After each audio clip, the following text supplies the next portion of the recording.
¿Cómo está? Bienvenido a una sesión más de Telesur. Hoy tenemos un invitado que nos da mucho gusto recibirlo, Agustín Laje, argentino, nació en 1989, él es politólogo, es filósofo, escribió un libro que se llama La Batalla Cultural, que la está presentando este año. Muy interesante porque está proponiendo una nueva forma de hacer y de vivir la derecha. Así que bueno, Agustín, te doy la bienvenida, qué gusto tenerte por acá. ¿Qué tal, Gastón? Muchas gracias. Bienvenido a México primero y a Yucatán, desde luego. Muchísimas gracias, estoy en una gira internacional desde hace ya 20 días por lo menos, sin parar, recorriendo una ciudad por día, con mucho ánimo porque el resultado es muy bueno. Te vas cansando, ¿eh? Sí, estas ojeras no son gratis. No son naturales, no son normales más bien. Oye, Agustín, he estado en los últimos días y quisiera empezar esta conversación compartiéndote que me siento avergonzado por algunas de las entrevistas que he visto que te han hecho algunos colegas mexicanos en los últimos días, que me parecen de verdad una falta de profesionalismo total para tratar de preparar una entrevista o un debate. A partir de eso, hecho eso a un lado, lo que sí he aprendido viendo tus pláticas y tus entrevistas es que te has convertido como en un objetivo. Tu reconocimiento por la habilidad que tienes para debatir, que es internacionalmente reconocido, la capacidad que tienes para hablar de manera lógica y de ir hilando ideas, te puedes pasar 15 minutos hablando, y la otra que es la memoria que tienes. Evidentemente me da la impresión de que muchas de las entrevistas te conviertes en el objetivo, como si la entrevista fuera cállalo, que se contradiga. ¿No te parece? ¿Sientes lo mismo? Sí, y es una guerra. Cada entrevista, en vez de presentarse como un diálogo, termina siendo una guerra, porque uno llega a querer hablar de un libro y termina hablando, por ejemplo, de qué tuiteé en el año 2017. Sí. Entonces es complicado porque creo que gran parte del periodismo político se parece más al periodismo de chimentos y farándula que a una discusión seria sobre temas serios. Sí. ¿Y por qué está pasando eso? Porque además pareciera que el ganarte, en lugar de construir conocimiento entre los dos, yo me declaro persona de derecha, tú eres una persona de derecha. No necesariamente tenemos el mismo tipo de derecha, que ahorita lo platicamos, pero ¿en dónde queda el construir conocimiento? El problema es que yo soy de derechas, entonces el problema no es que yo sea habilidoso, entre comillas, para debatir y demás, y que por eso me quieran rebatir. El problema de ellos real es que yo no sea de izquierdas. Hay mucho periodismo que no puede entender cómo alguien no puede ser de izquierdas y les parece una abominación, una aberración, pero después cuando tratan de poner a prueba los argumentos, ahí ya se empieza a mostrar la debilidad. Claro. Y eso es un problema también para ellos. ¿Con quién prefieres debatir? ¿Con alguien de derecha o con alguien de izquierda? De derechas. Ok, fíjate qué interesante. Porque, sí, de derechas por una razón, que es que la derecha, vamos a decir, la derecha intelectual, porque después yo no digo con un militante, no, digo un debate con una derecha intelectual, sí, me parece más interesante porque la derecha, al ser muy contracorriente, tiene que prepararse mucho más. Sí. Hoy el periodismo de izquierdas puede ser de izquierdas sin haber leído un solo libro de filósofos de izquierdas en su vida, y con lo cual el debate empieza a ponerse un poco pobre. En una de estas entrevistas, en el corte comercial, una de las que vos te estás refiriendo, el periodista me pidió que por favor no mencionara ningún nombre de ningún autor porque, bueno, iba a ser aburrido el programa. No, bueno, más bien porque no se acuerda de los autores, ¿no? Quiero suponer. A ver, y te hago una pregunta nada más para establecer el terreno entre dos personas de derecha. Yo a lo largo de mi vida siempre me hice bolas con eso de las derechas y las izquierdas, y más en México, conoces la cultura mexicana, es un poquito complicado. Pero aquí yo llegué a la conclusión de que la izquierda protege y pelea por la igualdad, la derecha por la libertad. Ajá. Ambos tienen como base un sistema económico que lo necesitan para existir, que es el capitalismo, es la creación de riqueza. Sí. Es el trabajo y la creación de riqueza. Los de izquierda, que buscan la igualdad, lo que quieren es que la utilidad se reparta de igual forma para todos. Los de derecha, lo que buscamos es la libertad y decimos, no, que se lo gane quien se lo merece. Esa es mi concepción de la izquierda y de la derecha, es de primaria, totalmente primitiva, pero me ayuda a entenderlo. ¿La compartes? No es de primaria, y de hecho uno de los mejores filósofos políticos del siglo XX tiene una visión idéntica a la tuya. No, más bien yo a la de él, y copiada, sí, no sé de dónde. Porque bueno, es que a mí me pasó lo mismo. Cuando empecé, este libro me llevó 7 años escribirlo, y cuando empecé a reflexionar qué es la izquierda, qué es la derecha, tenía una intuición similar, y después cuando vi que esto Norberto Bobbio ya lo había escrito en un libro llamado Derecha e Izquierda. Ok. Dije, no inventé la pólvora. Ya existía. Ya existía, pero es una intuición válida. Ahora, esa intuición es válida cuando uno atiende a qué significa la derecha durante un marco muy concreto de la historia, que es la Guerra Fría. Ok. ¿Sí? De hecho, la izquierda durante la Guerra Fría tenemos distintas versiones, obviamente. Una versión mucho más colectivista y totalitaria como el leninismo, Sí. o el maoísmo, o una versión más democrática que acepta el sistema capitalista como la social Más democracia. individualista tal vez, ¿no? Sí, digamos, más occidental y un poco más pluralista, si querés. Pero lo que hoy se está generando en el mundo son nuevas posiciones de derechas y nuevas posiciones de izquierdas. Que de eso hablas en el libro. Así y a mí es. me llamaba mucho la atención porque si yo me quedo con mi idea de que la derecha peleamos por la libertad, tú, por ejemplo, en el libro expones cualquier religión, Sí. que de entrada llama la atención y dice, ¿cómo? Pasa que las viejas derechas, y esto ya desde la Revolución Francesa, que es cuando aparece la díada izquierda-derecha, las viejas derechas tienen una raigambre religiosa que es muy fuerte. Pero en un mundo secularizado como el que vivimos, la política no puede solaparse con la religión. Ok. ¿Sí? De modo que sería un poco absurdo decir vamos a hacer el partido evangélico o vamos a hacer el partido católico. ¿Por qué? Porque la política no se trata de llevar tu religión a la política, sino de ver en todo caso, por ejemplo, quienes comparten tus mismos valores o formas a grosso modo de ver el mundo, y ahí te das cuenta, bueno, un católico puede con un evangélico hacer un partido político y lo pueden hacer con un agnóstico, con un mormón y con un ateo. Entonces, una de las cosas que propongo es superar, quiero decir, esa traba que es muy importante hoy. Déjame seguir sobre la línea de que la derecha busca la libertad. Sí. Yo soy de derecha, tú eres de derecha y podemos tener diferentes formas de pensar. Sí. Tú puedes estar en contra del aborto y yo puedo estar a favor. Déjame hacerte una pregunta nada más para picarte las costillas. Vamos. Para picarte las costillas. Si nosotros de derecha creemos en la libertad, ¿por qué no le dejamos a la mujer la libertad de decidir qué hacer con su cuerpo? Porque la libertad nunca puede ser absoluta. Es decir, yo no tengo libertad de meter mi mano en tu bolsillo y sacar tu celular y guardármelo, porque vos tenés un derecho que se llama derecho a la propiedad privada. Yo no puedo disponer de mi cuerpo para meterte con este libro un zarpazo sobre la cabeza. Okay. No, bueno, yo estoy decidiendo sobre mi cuerpo. No, evidentemente vivir en sociedad no nos permite tener una libertad absoluta. ¿Quién tiene una libertad absoluta? Robinson Crusoe. El resto de las libertades siempre están sopesadas por los derechos de los demás, porque si no la propia libertad entra en un pozo. Entonces el derecho del otro limita tu libertad. Claro, la libertad y el derecho a la propiedad del otro limita mi libertad.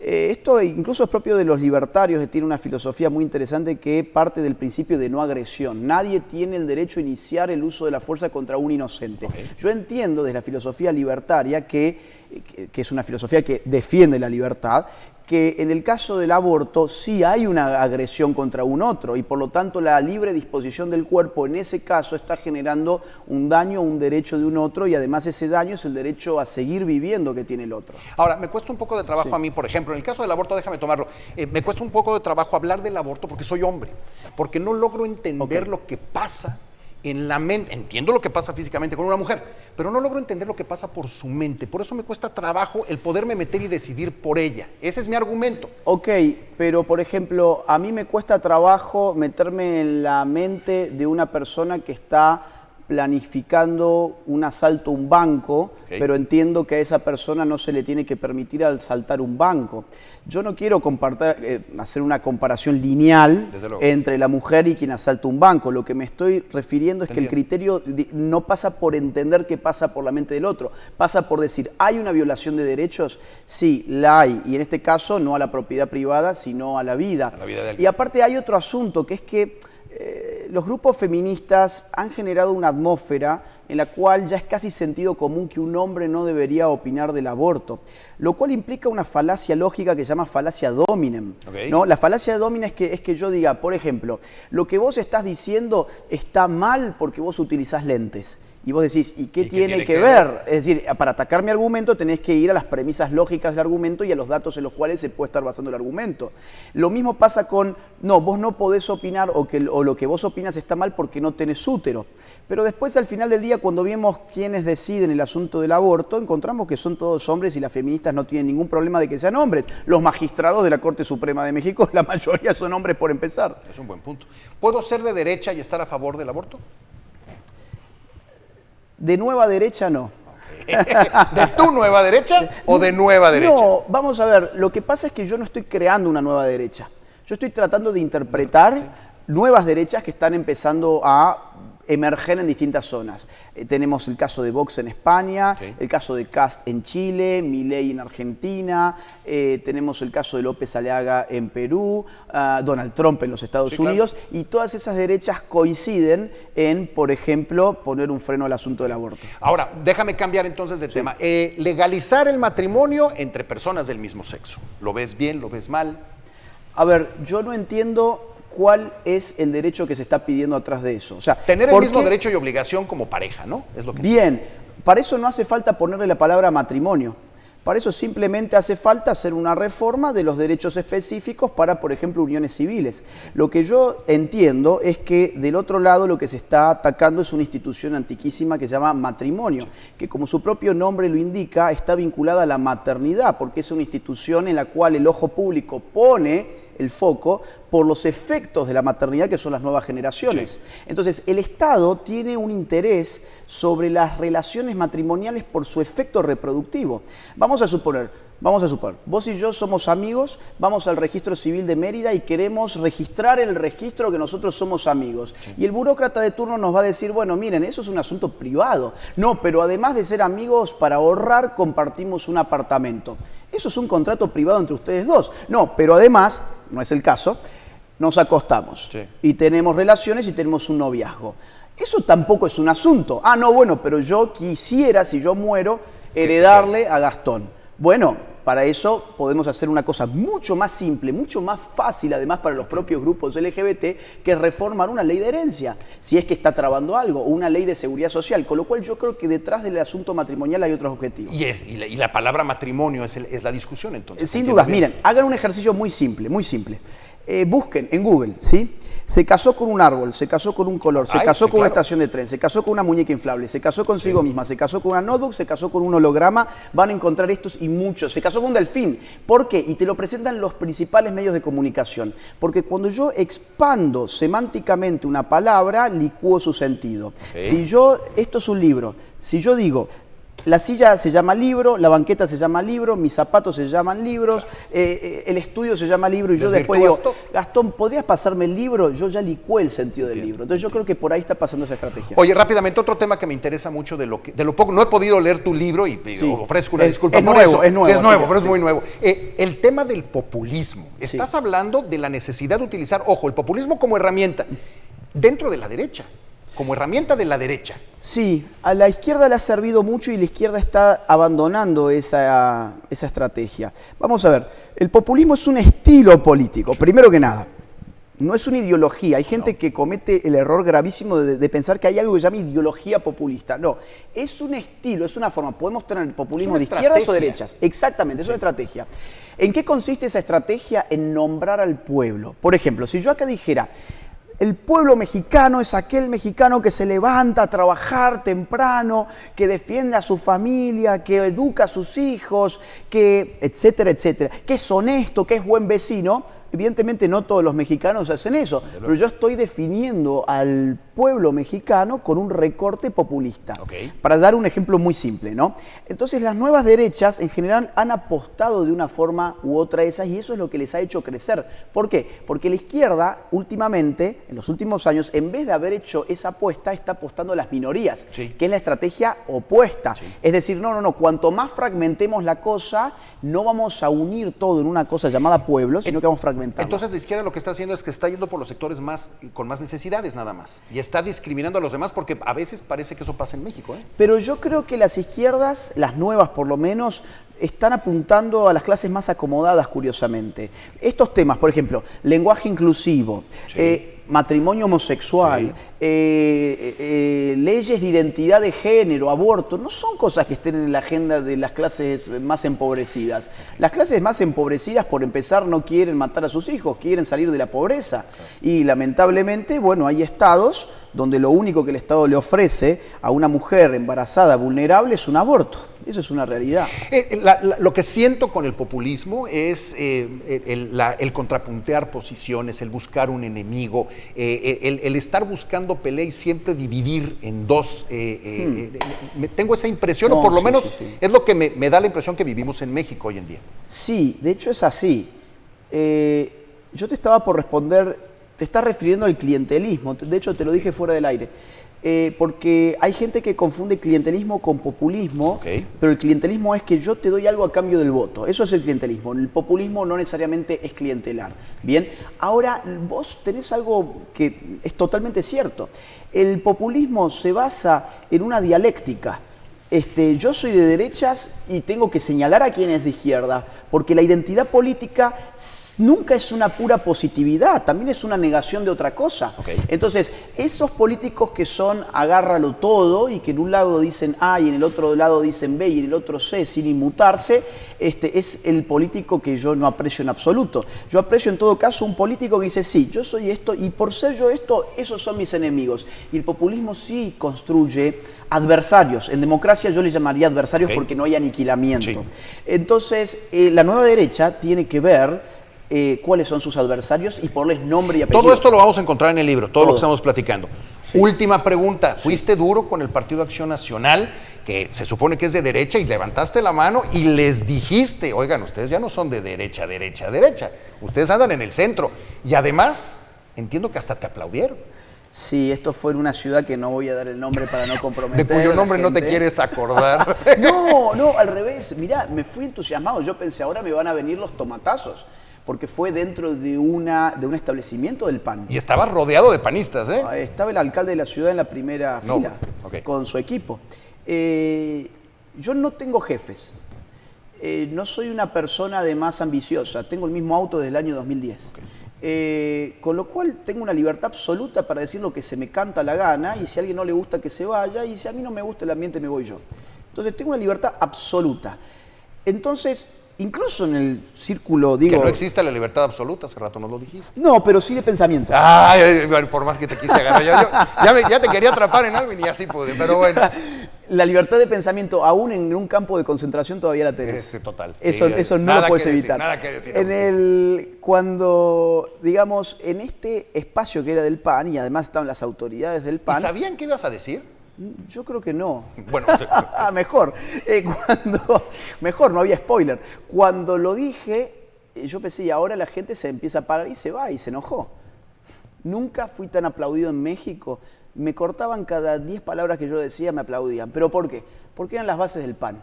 A mí, hasta donde yo llego a percibir, esto es una percepción, no es un dato objetivo, hasta donde yo llego a percibir, los militantes del PAN me quieren. O sea, yo nunca he tenido ningún conflicto con ellos, y al revés. Tengo una muy buena relación, y hasta donde yo he sentido hay aprecio. Ahora, pero les dijiste cosas que duelen. Sí, pero se los dije sobre sus élites. Todo partido político tiene élites. Todo. Hasta las izquierdas son elitistas. Sí, claro. Ahora, acá hay una falta de comunión en este momento entre las élites y las bases.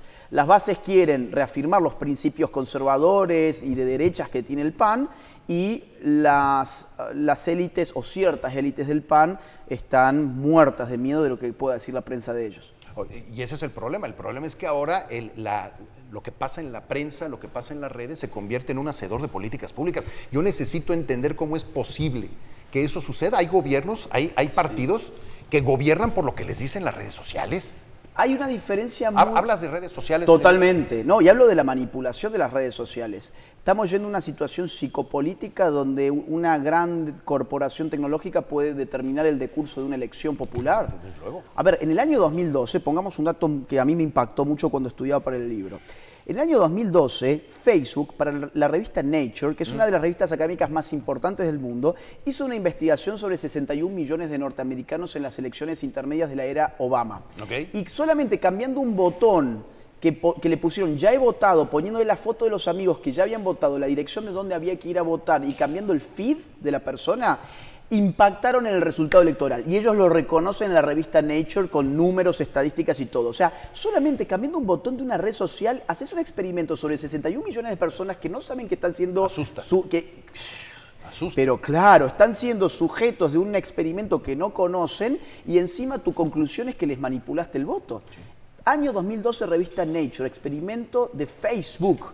Entonces, lo que se empieza a confundir, a mi juicio, es la opinión publicada con la opinión pública. Claro. Exacto, una cosa es la opinión publicada, que es la opinión de aquellos que tienen el poder para publicar en altavoces su opinión, y otra es la opinión de la persona que está en su casa y que dice, esto del lenguaje inclusivo, por ejemplo, es una pavada, es una tontera. A nadie se incluye cambiando la O y la O, la O y la A por la E, pero después vos prendés el televisor y están todos ahí esforzándose por presentar esto como una revolución. Entonces esa disociación es la que después hace que la élite de un partido, supuestamente de derechas o de centro derecha, esté muerta de miedo por la opinión publicada cuando su opinión pública está pensando otra cosa. ¿Y qué pasaría si nada más se concentraran en la opinión pública y no en la publicada y que mandaran a volar a las redes? ¿Tú crees que sería diferente para ellos? ¿Les complica la vida de verdad? No, les iría mucho mejor. Les iría mucho mejor. Yo digo que sí. A un partido de derechas le iría mucho mejor despreocupándose un poquito por qué dice la prensa de ellos y preocupándose más por qué es lo que quiere la gente que a ellos los va a votar. Porque las derechas en todo el continente, esto no es un tema solamente de México, en todo el continente,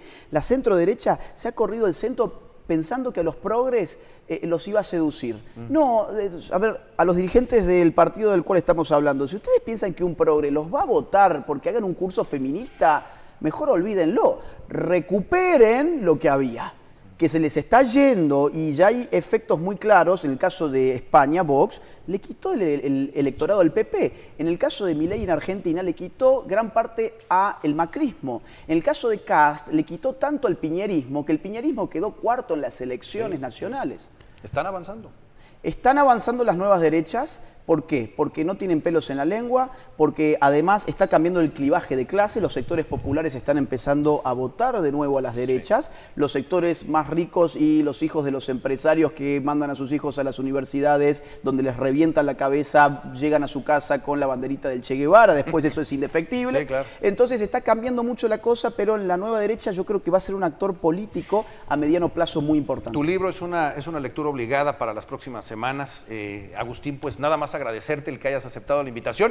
Quedamos pendientes para otra plática, ¿eh? Todavía hay mucho que platicar. Te agradezco la entrevista porque, cerrando como iniciaste, las entrevistas sobre política debieran ser con un formato político que no tenga que estar imitando los programas de farándula. Sí, aquí en la entrevista no se buscan likes. Así es. Agustín, muchísimas gracias por haber venido. Gracias, Gastón. Gracias. Aquí está el libro Agustín Laje, vale muchísimo la pena, hay que conseguir el libro aquí. Nos despedimos, muchas gracias y desde luego gracias, Agustín.